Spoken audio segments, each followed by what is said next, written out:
행복한 안식일입니다. 이 시간 성령을 간절히 구하라 라는 제목으로 하나님의 말씀을 증거하도록 하겠습니다. 누가복음 11장 5절에서 8절까지에 있는 말씀입니다. 또 이르되 너희 중에 누가 벗이 있는데 밤중에 그에게 가서 말하기를 벗이여 떡 세 덩이를 내게 구워 달라. 내 벗이 여행 중에 내게 왔으나 내가 먹일 것이 없노라 하면 그가 안에서 대답하여 이르되 나를 괴롭게 하지 말라.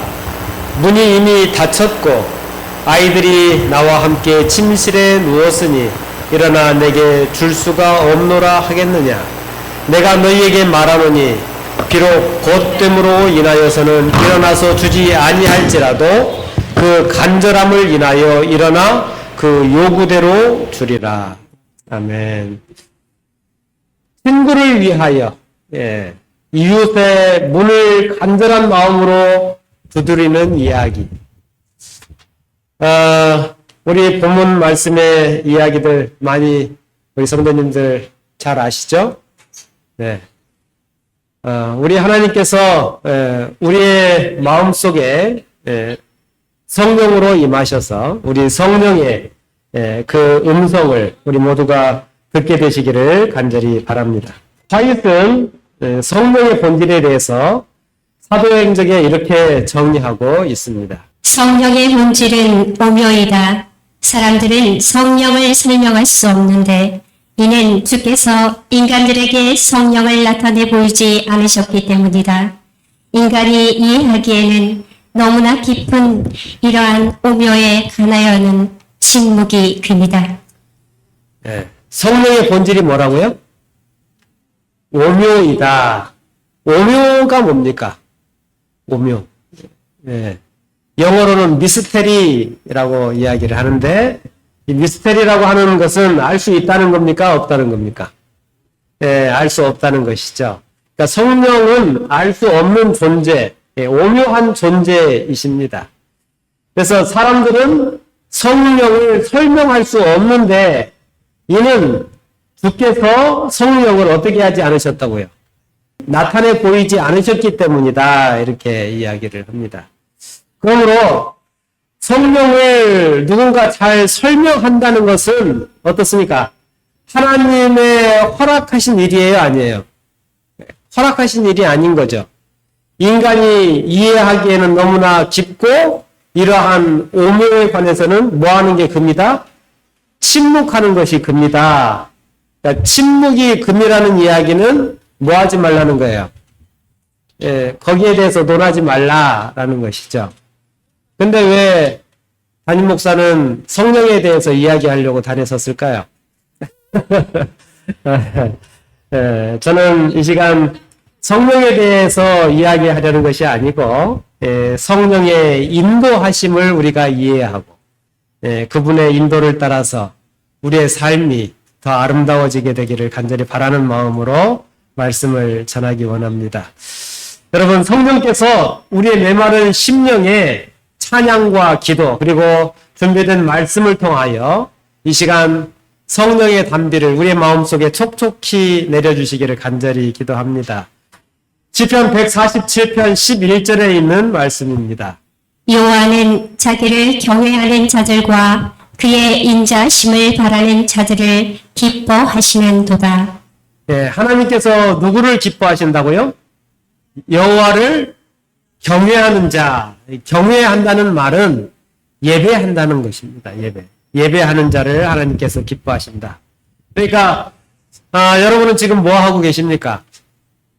예배하고 계시죠. 뭐 은목사가 설교 잘하나 못하나 보고 계시는 게 아니고 하나님께서 우리와 함께 하시는 이 장소에서 우리가 함께 모여서 하나님을 향하여 예배를 드리고 또 하나님의 음성을 듣기 위하여 우리가 이 자리에 있는 것입니다.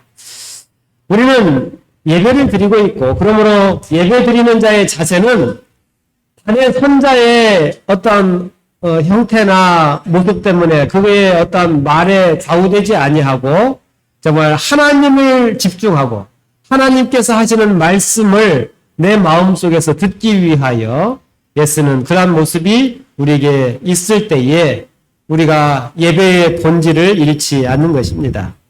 하나님은 하나님을 예배하는 자들을 인하여 뭐 하신다고 그랬어요? 기뻐하신다. 라고 말씀하십니다. 그렇다면 하나님을 기쁘게 해드릴 수 있다. 라는 말씀입니다. 우리가 하나님께 바른 예배를 드릴 때에 우리가 하나님을 기쁘시게 할 수 있는 그러한 우리가 될 수 있는 것이죠.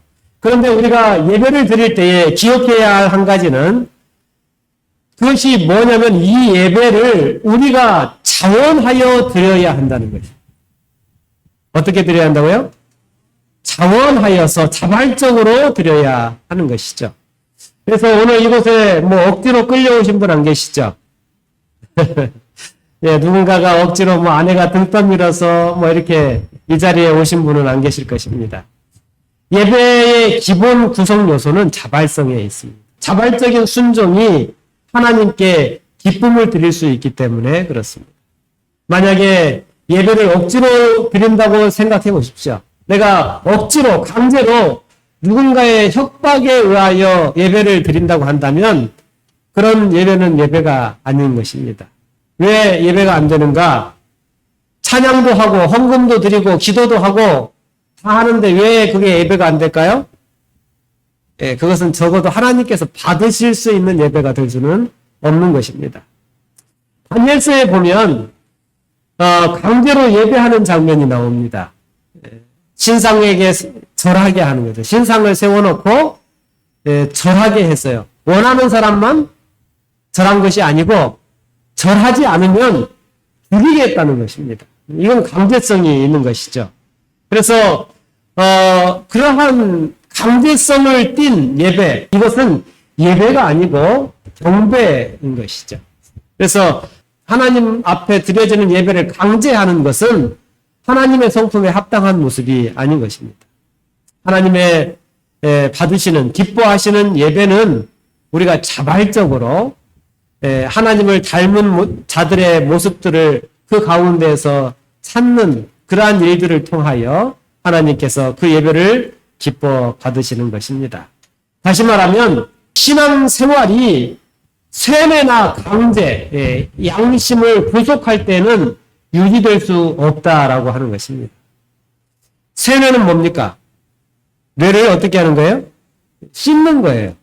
그러니까 뇌를 씻으면 어떻게 될까요? 생각을 할 수 있을까요? 없을까요?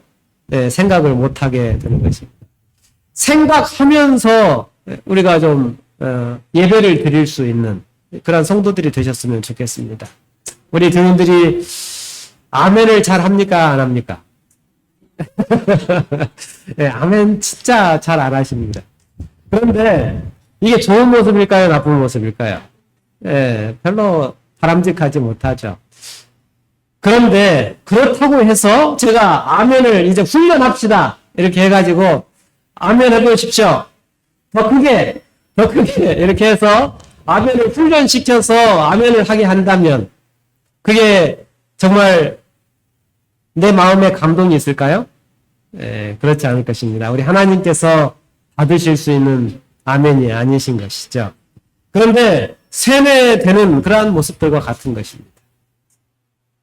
길을 가다 보면 이제 백화점이나 뭐 하이마트나 뭐 주유소나 뭐 이런 데서 바람풍선 보신 적 있으시죠? 바람풍선이 막 이렇게 인사도 하고 이리 오라고도 이렇게 하는데 그 바람풍선이 인사하는 모습 보면서 여러분 감동받으시나요? 네, 어떤 곳에 가면 그 기계가 사람이 탁 들어오면 어서 오십시오 이렇게 인사를 해요. 네. 그 인사하는 말 듣고 오늘 진짜 마음이 따뜻하고 막 눈물이 날 정도로 감동을 받으십니까? 아니요. 왜 감동을 안 받으시죠? 거기에는 자발성이 없기 때문에 그래요. 예. 자기가 스스로 자발적으로 정말 감사해서 감사합니다. 인사하고 안녕히 가십시오. 인사하는 그 인사가 아니기 때문에 우리가 그 인사를 통해서는 아무런 감정도 느끼지 못하게 되는 것입니다.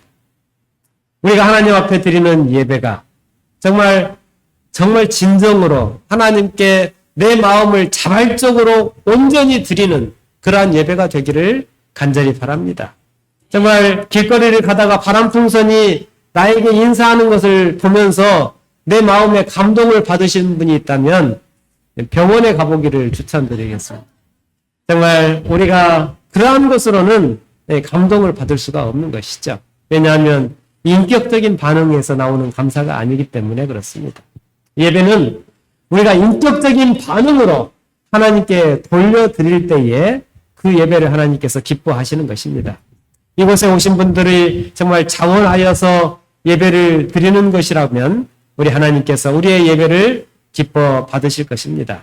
설교하는 목사가 정말 부족할지라도 그 예배를 통하여 정말 하나님께서 받으시기에 합당한 그러한 진정 어린 예배를 드리게 되는 우리 목포 중앙교회 성도들이 되시기를 간절히 바랍니다. 이 자발성에 있어서 잊지 말아야 할 중요한 요소가 있는데 그건 의존성이라고 하는 것입니다. 무슨 말인가 하면 우리는 자발적으로 누군가를 선택하여 예배를 드릴 수 있는데 내가 선택한 그 대상에게 우리는 뭐 하게 되느냐 하면 기대게 돼요. 의존하게 된다는 것입니다. 하나님은 우리를 의존적인 존재로 우리를 창조하셨습니다. 그러니까 뭐 내가 원하지 않든 원하든 우리는 무엇인가 의존하며 살아가도록 하나님께서 우리를 창조하셨다는 거예요. 네. 여러분들이 지금 의자에 의존하고 계시죠? 예? 의기하고 계시잖아요? 엉덩이 들고 앉아 계시는 분 안 계시죠? 네. 무엇인가 우리는 의존하면서 살아가게 됩니다. 그런데 우리가 생각해야 할 것은 하나님을 의존하지 않으면 누구를 의존하게 될까요? 사탄을 의존하게 되는 것입니다. 영적인 부분에 있어서 중립지대는 없어요. 영적인 삶에서 하나님도 아니고 사단도 아닌 중립에 있을 수는 없다는 거예요. 그러니까 그런데 우리가 기대의 대상을 내가 선택할 수 있다는 거예요. 내가 자원하여서 선택하여서 하나님 편에 서든지 아니면 사탄의 편에 서든지 우리는 어느 편인가는 서서 그 존재를 의존하며 살도록 하나님께서 우리를 창조하셨다는 것입니다. 그런데 하나님께서 우리의 그 선택을 통하여 우리가 그 결과를 거두도록 심판의 시간을 우리에게 주신 것입니다. 하나님께서 그 심판을 통하여 상을 주시든 또 벌을 주시든 하시게 될 것입니다. 기대의 대상, 그걸 우리가 선택하는 것이죠. 내가 자원하여 택할 수 있습니다. 그러나 우리가 하나님을 택하지 않으면 우리는 누구를 택하는 거예요? 사탄을 택하게 되는 것입니다. 상을 주시는 이유가 뭘까요?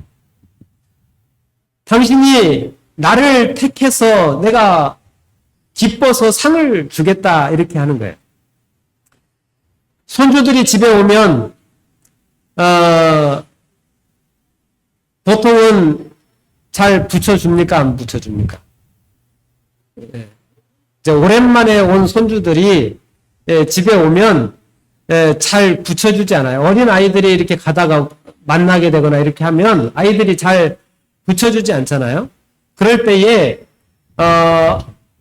그 아이가 선택하는 거죠. 내 부모에게 있을 것인지 아니면 할아버지 할머니에게 갈 것인지.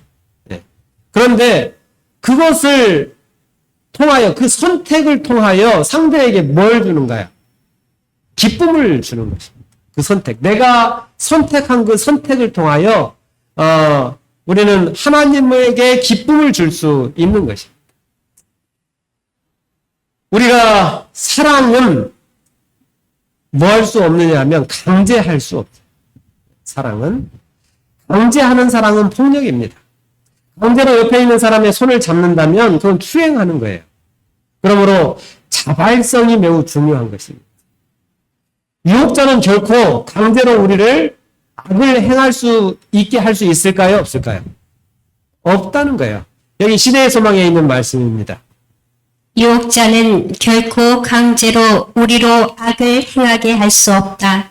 그는 우리의 마음이 그의 지배에 굴복당하지 않는 한 그것을 지배할 수 없다. 의지가 승낙하고 믿음이 그리스도를 잡은 손을 놓은 후에야 사단은 자기의 세력을 우리에게 행사할 수 있다. 강제로 우리에게 악을 행하도록 할 수 있다 없다?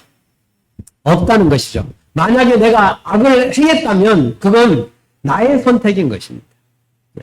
사탄이 저를 강제로 누군가를 이렇게 때리게 할 수 있을까요? 없을까요? 못하는 거예요. 예. 내가 누군가를 괴롭히는 행위를 했다는 것은 그 일을 내가 뭐 한 거예요? 선택한 것입니다. 선택. 내 의지가 거기에 포함되어 있는 것이죠. 그러므로 내 동의가 있었고 내 선택이 있었기 때문에 내가 행한 일은 내가 그 일에 대하여 결과를 책임져야 하는 것입니다. 하나님은 사탄이 우리를 마음대로 할 수 있도록 놔두지 않으셨습니다. 교회정원 2권에 있는 말씀입니다. 예수께서는 강제로 문을 열게 하지 않으신다. 그대들이 문을 열어야 하며 그분을 참으로 영접하여 그분을 고대하는 심정을 보여드려야 한다. 예, 계시록 3장에 보면 라오디게아 교회에게 하시는 말씀이 여기 나오는데 뭐 하신다고 그랬어요? 문 밖에서 두드리신다라고 이야기를 하시잖아요. 이 이야기를 화가가 그림으로 그렸는데 그 그림에 예수님께서 문을 두드리는 그 그림에 그 문에 뭐가 없느냐면 문고리가 없어요. 문고리가 없다는 이야기는 문을 어디서 열어야 된다는 거예요? 안에서만 열 수 있다는 거예요. 그러니까 사탄만 강제로 우리를 좌지우지할 수 없게 된 것이 아니고 하나님도 우리를 강제하시지 않는다는 거예요. 예수님께서 문을 부술 힘이 없으실까요? 부술 수 있는 힘이 있으시지만 힘이 없어서가 아니고 하나님께서 우리를 만드셨을 때에 우리에게 선택권을 주셨다라는 것입니다. 우리의 선택권. 내가 자발적으로 하나님의 그 사랑을 받아들일 것인지 말 것인지를 선택을 해야 하는 것입니다. 그래서 두 영의 세력, 사단과 성령이라고 하는 두 영의 세력 사이에서 나는 누구를 선택할 것인지에 대한 내 의지가 있어야 한다는 것입니다. 하나님의 형상대로 지음을 받았다라고 하는 것, 그것은 다른 것이 아니고 내가 선택의 자유로 창조되었다는 것을 의미하기도 하는 것입니다. 요한복음 4장 23절에 이런 말씀이 있습니다. 아버지께 참되게 예배하는 자들은 영과 진리로 예배할 때가 오나니 곧 이때라. 아버지께서는 자기에게 이렇게 예배하는 자들을 찾으시느니라. 신령과 진정으로 예배할 때가 오는데 그때가 지금이고 그렇게 신령과 진정으로 예배하는 자를 아버지께서 찾으신대요. 하나님께서 여러분들을 찾으셔서 여러분들이 이곳에 계시는 것입니다. 영적인 세계에 있어서 중립이 있어요? 없어요? 없어요. 이건 중요한 이야기입니다. 영적인 세계에는 중립이 없어요. 잠깐은 있을 수 있을지 모르지만 결국은 우리는 선택해야 하는 것입니다. 마태복음 12장 43절에서 45절에 더러운 귀신이 사람에게서 나갔을 때에 물 없는 곳으로 다니며 쉬기를 구하되 쉴 곳을 얻지 못하고 이에 이르되 내가 나온 내 집으로 돌아가리라 하고 와보니 그 집이 비고 청소되고 수리되었거늘 이에 가서 저보다 더 악한 귀신 7을 데리고 들어가서 거하니 그 사람의 나중 형편이 전보다 더욱 심하게 되느니라. 이 악한 세대가 또한 이렇게 되리라. 아멘. 이 이야기 아시죠? 더러운 귀신이 어느 날 자신이 이렇게 장악하고 있던 사람에게서 나와서 이제 물 없는 곳을 다녔다고 이야기하죠. 물 없는 곳은 뭐 이제 사막 같은 곳인데 돌아다녀 봤더니 갈 만한 곳이 있어요, 없어요? 갈 만한 곳이 없다는 것입니다. 그러니까 사막 같은 곳이 된 것이죠. 그런데 어떤 인격적인 존재를 사로잡아 가지고 이 사단이 자기가 대장 노릇을 해야 되는 거예요. 자기 말을 들어주는 존재를 찾아야 되는데 찾지 못하는 것입니다. 자기가 강제로 할 수 있는 게 아니에요. 자기의 말을 들어주는 존재를 찾는 거예요. 그런데 이 사단이 물 한 그릇도 얻어먹지 못하는 그러한 지경에 되어서 다시금 어디로? 자기가 나왔던 곳으로 돌아가는데 성경은 뭐라고 이야기를 하느냐면 집으로 돌아가겠다라고 표현하는 거예요. 그 집은 누구예요? 나나 우리 모두 해당되는 것이죠. 인격을 가진 존재, 그 인간들이 사단의 집이 되는 거예요. 나에게로 사단이 들어오면 나는 누구의 집이 되는 거예요? 사단의 집이 되는 거예요. 내 안에 그리스도께서 들어오시면, 성령께서 내 안에 들어오시면 나는 성령께서 거하시는 집이 되는 거예요. 여러분은 어떠한 선택을 하시겠습니까?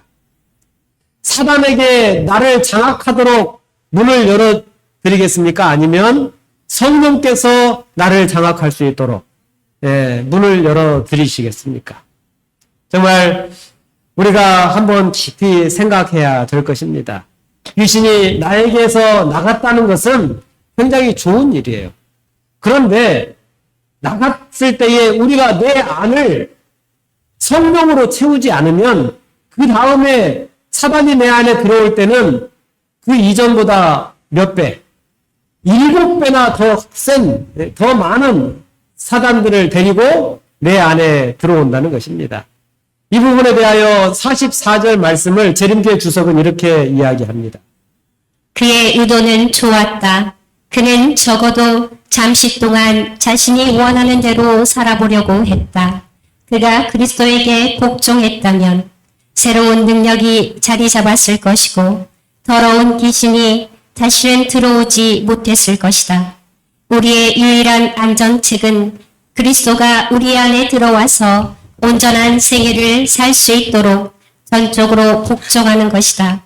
이 비유는 단지 소극적인 의미의 개선에 대한 엄숙한 경고가 아니다. 악을 멀리하는 것만으로는 부족하며 우리는 적극적으로 위의 것을 찾아야 한다.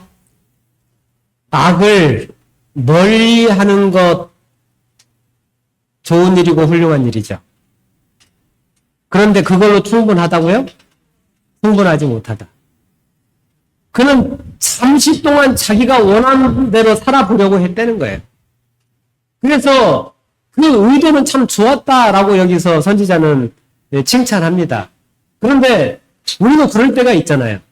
올해는 내가 교회에서 봉사도 열심히 하고 또 옆집 뭐 누구도 교회로 인도하고 또 올해 가정에서 엄마로 아빠로서 또 장로로 집사로서 목사로서 내가 뭐 좀 잘해봐야 되겠다. 이렇게 결심하죠.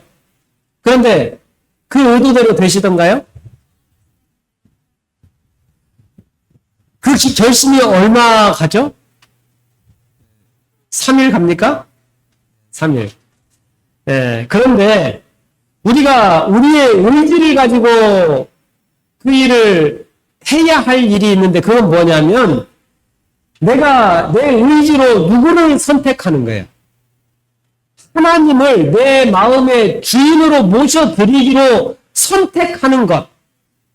그러니까 내가 내 삶을 어떻게 살아갈 것인지를 선택하려고 노력할 일이 아니고 내가 선택해야 할 단 한 가지의 것은 내가 하나님의 성령을 내 마음의 주인으로 모셔드리기로 선택하는 일을 우리는 해야 한다는 거예요. 그렇게 될 때에 내 마음이 하나님께서 원하시는 일들을 하게 된다는 것입니다. 그래야 사단이 다시금 내 안을 들어와서 장악할 수 없도록 우리 하나님께서 그 사단을 막는 역할을 해 주실 수 있는 것입니다. 그렇게 될 때에 7배가 아니라 700배가 되는 사단이 몰려온다 할지라도 하나님께서는 우리의 마음속에 그들이 들어오지 못하도록 막아주실 것입니다. 내 안에 성령께서 임하실 수 있도록 우리 모든 성도들이 정말 우리의 마음의 주인으로 우리 하나님을 모셔드리는 우리 성도들이 되시기를 간절히 바랍니다. 다시 한번 정말 우리 성도들이 기억하시게 되기를 바랍니다. 중립지대는 없습니다. 내가 원하기만 하면 언제든지 주님을 믿고 받아들일 수 있고 내가 원하기만 하면 언제든지 내 안에서 사단을 몰아낼 수 있다고 생각하시지만 그러나 그것은 착각인 것입니다. 그 일이 가능하게 하기 위해서 우리가 하나님을 선택해야 하는 것입니다. 성령께서 내 안을 가득 메우시고 성령의 능력이 나를 온전히 주장하게 될 때에 우리는 하나님의 편에서 일할 수 있게 되는 것입니다. 내가 사단을 선택하지 않는다고 해서 그렇다고 해서 내가 하나님을 선택한 것은 아니에요. 그렇죠? 내가 적극적으로 하나님을 택해야 되는 거예요. 적극적으로 성령을 내 마음에 모셔드리는 그 일을 하지 않으면 내 안에 사단이 있게 되는 것입니다. 왜냐하면 우리는 타락한 본성을 가지고 있기 때문에 그렇습니다. 우리는 타락으로 인하여 죄로 길들여진 사람들이에요. 그래서 우리는 노력하지 않고 성령께서 내 마음속에 들어오시도록 그것을 하나님을 향하여 내 마음을 열어서 내 마음을 성령께서 장악해 주시지 않는 한 우리는 가만히 있으면 어느 쪽으로 향하게 돼요? 죄를 향하여 우리의 발걸음이 옮겨지게 되어 있는 것입니다. 그러므로 우리가 해야 할 일은 성령을 내 마음의 주인으로 모셔드리는 일인 것입니다. 그런 경험 많이 해보셨을 것입니다. 예배를 드리다가 마음속에 화가 나는 경험. 그런 경험 해보지 않으셨어요? 저만 그런 건가요? 예, 교회에서 직원을 할 때도 싸우지 않게 해주십시오. 이렇게 기도를 하고, 하나 되게 해주십시오. 이렇게 기도를 하는데, 결과는 어떻게 해요? 예, 싸움으로 끝이 나는 경우들이 종종 있습니다. 아무리 우리가 거룩한 행위를 해도, 뭐예요? 그 행위 자체가 나를 성령 충만하게 하지 못해요. 우리 같이 한번 읽어보겠습니다. 시작. 아무리 거룩한 행위라고 해도 그 행위 자체가 나를 성령 충만하게 하지 못합니다. 여러분, 수도원의 역사를 보면 수도사들이 얼마나 많이 싸웠다는 기록들이 있는지 몰라요. 집에 가고 싶고 여자 만나고 싶고 남자 만나고 싶고 먹고 싶고 이런 것이 첫째가 아니고 수도사들이 제일 힘들었던 것은 분노를 해결하는 일이 제일 힘들었다는 거예요.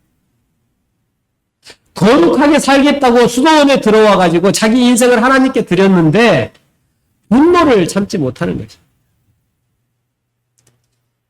한 수도승을 이제 꼬이기 위해서 사단이 온갖 방법을 다 동원했어요. 근데 실패를 한 것입니다.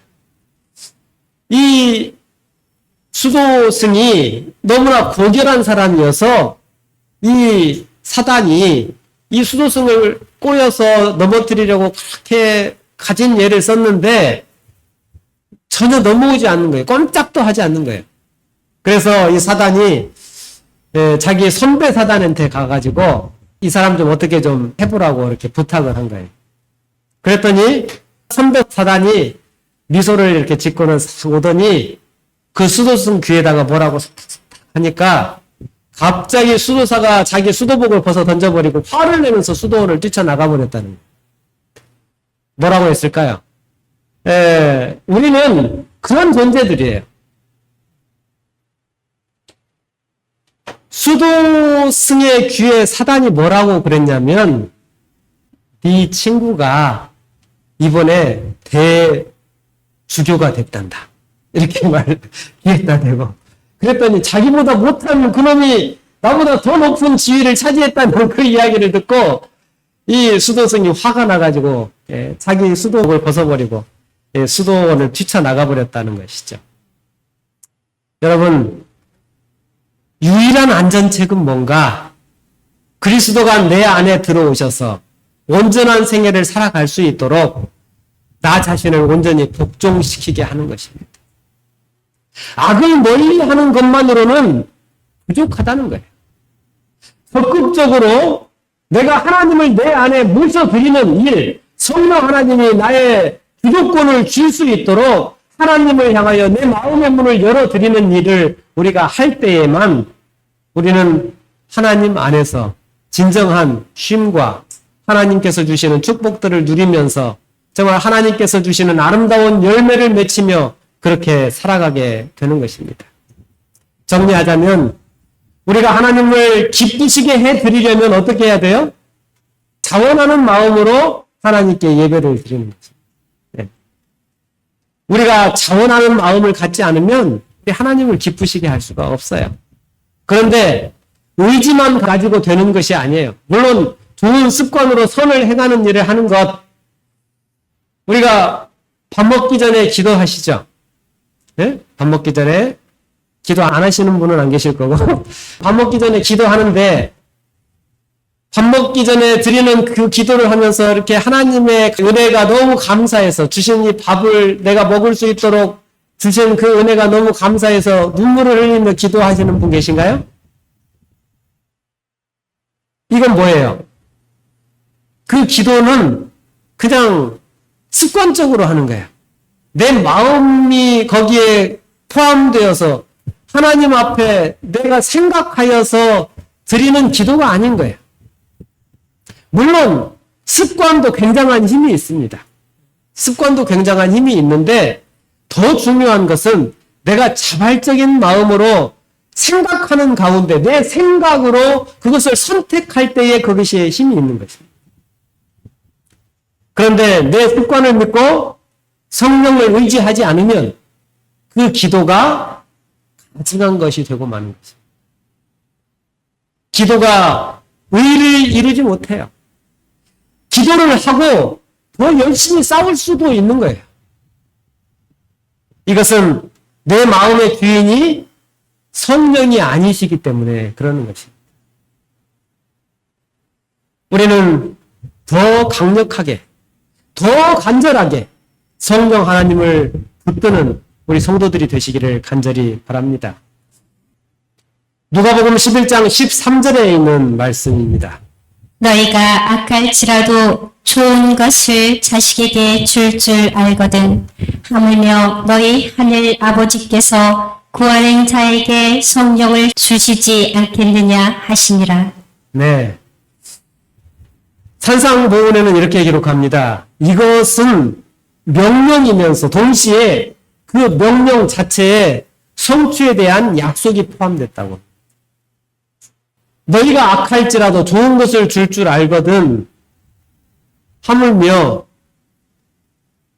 너희 아버지, 하늘 아버지께서 구하는 자에게 뭘 주시지 않겠느냐? 성령을 주시지 않겠느냐? 구하라! 이건 명령입니까? 부탁입니까? 명령이에요. 명령을 하셨는데 구하면 주겠다. 이건 뭐예요? 약속인 것이죠. 그럼 우리가 해야 할 일은 뭐예요? 그 약속을 성취하기 위해서 뭐 해야 돼요? 구해야 되는 것이죠. 저도 이렇게 짧은 인생을 살면서 제 인생에서 자식 문제가 제일 큰 문제인 것 같아요. 그런데 내가 조금만 고생을 하면 내 자식이 살 수가 있는 거예요. 내가 제일 사랑하는 친구를 살릴 수가 있어요. 그러면 얼마나 간절하겠습니까? 사랑은 최선을 다하게 만듭니다. 오늘 본문 말씀에서 친구가 내 집을 찾아왔어요. 오랜 여행 끝에 어떻게 찾아왔는지는 모르겠는데 먹을 걸 좀 달라는 거예요. 근데 그 친구의 몰골을 보니까 그지도 그런 상거지가 없는 거예요. 이제 보니까 먹지 않으면 곧 죽게 생긴 거예요. 그래서 이 친구를 본 집주인이 어떻게 했어요? 밤이 늦었는데 옆집에 가서 문을 두드리는 것입니다. 한밤중에 옆집 문 두드려 보신 분 계세요? 요즘은 한밤중에 카톡도 하면 예의가 아니잖아요? 제가 가끔 이렇게 잘못 눌러가지고 우리 단톡방이나 어디에 이제 카톡을 이렇게 올리게 되는 경우들이 있는데 용서하시게 되기를 바랍니다. 근데 밤중에 다른 사람이 다 자고 있는 그 밤중에 문을 두드리는 일이 쉬운 일이에요? 어려운 일이에요? 어려운 일이에요. 어려운 일. 그런데 그 일이 가능하게 하는 힘이 어디에 있어요? 사랑에 있는 거예요. 사랑에. 염치도 불구하고 체면도 불구하고 다른 사람의 그 뜨뜻한 시선도 아랑곳하지 않고 문을 두드리는 거예요. 사람들은 어떻게 생각하느냐 하면 밤이면 문을 두드리면 안 된다라고 생각을 해요. 그런데 간절한 사람은 어떻게 생각하냐면 밤이면 이 집안에 주인이 있을 것이라고 생각하는 거예요. 보는 관점이 달라져요. 내가 얻고자 하는 것을 얻기 위하여서는 내가 중요한 것이 무엇인지 집중하게 되는 거예요. 여러분, 간절함이라고 하는 것, 그것은 우리의 마음속에 사랑이 있을 때에 일어나는 것입니다. 내가 편안할 때에, 내가 안전할 때에 간절함이 있지 않아요. 간절함은 언제 있어요? 새로운 환경에 내가 경험하지 못했던 그러한 처지에 놓이게 될 때에 간절함이 있어요. 내가 사랑하는 사람의 어려움을 당면하거나 나의 어려움을 당면하게 되었을 때에 우리는 간절함을 갖게 됩니다. 여러분, 사랑의 강력한 에너지를 우리 모두가 갖게 되기를 간절히 바랍니다. 김영석 교수라고 하는 분이 100년을 살아보니 라는 책을 쓰셨는데 이분이 행복에 대하여 정의하기를 이렇게 정의했습니다. 뭐라고요? 같이 한번 읽겠습니다. 시작. 사랑이 있는 고생이 행복이더라. 네. 100년을 사시고 보니까 행복이 뭡니까? 라고 물었더니 사랑하는 사람을 위해서 고생하는 것. 그것이 행복이다. 이렇게 이야기를 했다는 거예요. 사랑하는 자식, 사랑하는 아내, 사랑하는 부모, 이웃, 친구, 성도, 내 이웃의 구원을 위하여 내가 정말 사랑할 수 있을 때에 나는 뭐 할 수 있어요? 고생을 자초할 수 있어요. 힘들 수 있습니다. 그러나 우리가 하나님을 사랑하고 내가 누군가를 사랑하게 될 때에 우리는 수고를 마다하지 않게 되는 것입니다. 여러분, 영혼을 구원하기 위하여 내가 이렇게 대충 이렇게 하는 이유는 뭘까요? 내가 영혼을 사랑하지 않고 있는 거예요. 내가 그 친구가 죽을 위기에 놓여서 이제 먹지 않으면 죽게 되었을 때에 친구한테 야, 내가 할 만큼 했는데 이제 더는 못하겠으니까 이제 죽어야 되겠다. 이제 그만 포기해라. 이렇게 이야기할 수 있어요? 없어요? 없어요. 그 사람이 나하고 관계없는 사람이면 혹 그런 마음을 아니 관계없는 사람이라 할지라도 곧 죽어가는 사람을 향하여 우리가 그런 마음 갖기가 쉽지 않은 거예요. 그런데 정말 그가 정말 내가 사랑하는 친구이고 내가 사랑하는 아내이고 사랑하는 남편이고 사랑하는 자식일 경우에 나는 내 마음속에 간절함을 갖게 되는 거예요. 여러분, 그 간절한 마음은 누가 주시는 마음일까요? 성령께서 주시는 마음. 성령께서 내 마음에 좌정하지 않으시면 나에게는 간절함이 없어요. 사단은 내 마음의 주인이 되었을 때에 우리의 이웃을 보면서 마음이 냉랭하게 만듭니다.